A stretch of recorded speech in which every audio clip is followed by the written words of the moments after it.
मुख्यमंत्रीपदी एकनाथ शिंदेंची निवड बेकायदेशीर कुठल्याही गोष्टीची संघटनेची शहानिशा न करता शिंदेंना थेट मुख्यमंत्रीपदी बसवण्यात आलं। कपिल सिब्बल यांचा सुप्रीम कोर्टात जोरदार युक्तिवाद।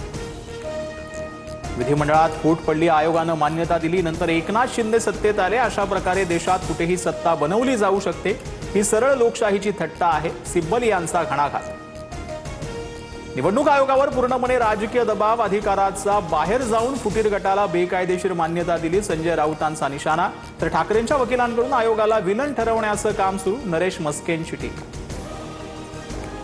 शिवसेना पक्ष चिन्हावरील सुनावणी अंतिम टप्प्यात, उद्या कपिल सिब्बल पुन्हा युक्तिवाद मांडणार, आमदार अपात्रतेवर कोर्टात युक्तिवाद मांडणार। सुप्रिया सुळे आणि विनोद तावडेंच्या एकाच गाडीतून प्रवास, जलसंधारणच्या बैठकीनंतर दोन्ही नेत्यांचा एकाच गाडीतून प्रवास, राजकीय वर्तुळात चर्चांना उधाण। दिल्लीत शरद पवारांच्या निवासस्थानी खासदारांची बैठक संपन्न, अधिवेशन सुरू असल्यामुळे पवारांची 8 खासदारांसोबत चर्चा, मतदारसंघातील कामांबाबत पवारांकडून विचारणा, बैठकीनंतर अमोल कोल्हेंची माहिती। 15 ऑगस्टला नाशिकमध्ये गिरीश महाजन, तर रायगडमध्ये भरत गोगावले ध्वजारोहण करणार। दोन्ही जिल्ह्यात पालकमंत्री पदाची अधिकृत घोषणा अद्याप नाही। शेवटचं आंदोलन अंतरवालीतच होणार, पण मराठे मुंबईत घुसण्याची दाट शक्यता। जरांगेंचा सरकारला इशारा, तर जरांगे सरकारपेक्षा मोठे झाले का? त्यांच्या धमक्यांना आम्ही घाबरणार नाही, लक्ष्मण हाके आक्रमक।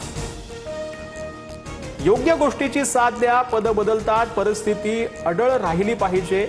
जेव्हा योग्य कृती करणं सोपं नसतं तेव्हा नेतृत्वाची कसोटी लागते। अन्न आणि औषध प्रशासन आयुक्त तुकाराम मुंडेंची एक्सपोस्ट चर्चा। भरती परीक्षा पद्धती सुधारण्यासाठी राज्यात उच्चस्तरीय समितीची स्थापना, पेपरफुटी, परीक्षा गैरप्रकार संदर्भात केंद्राचा कायदा आता राज्यात लागू करणार, मुख्यमंत्री फडणवीसांचे निर्देश। नीट विद्यार्थी आंदोलनावर चर्चेसाठी सरकार तयार, विरोधी पक्षाच्या मागणीनुसार सभागृहात चर्चा होणार। गृहमंत्री अमित शहांचं लोकसभा अध्यक्षांना पत्र, तर शहांचं लेक्चर ऐकण्यात विरोधकांना रस नाही, पॅलेट गन चालवण्याचे आदेश कुणी दिले हे सांगा, राहुल गांधी आक्रमक।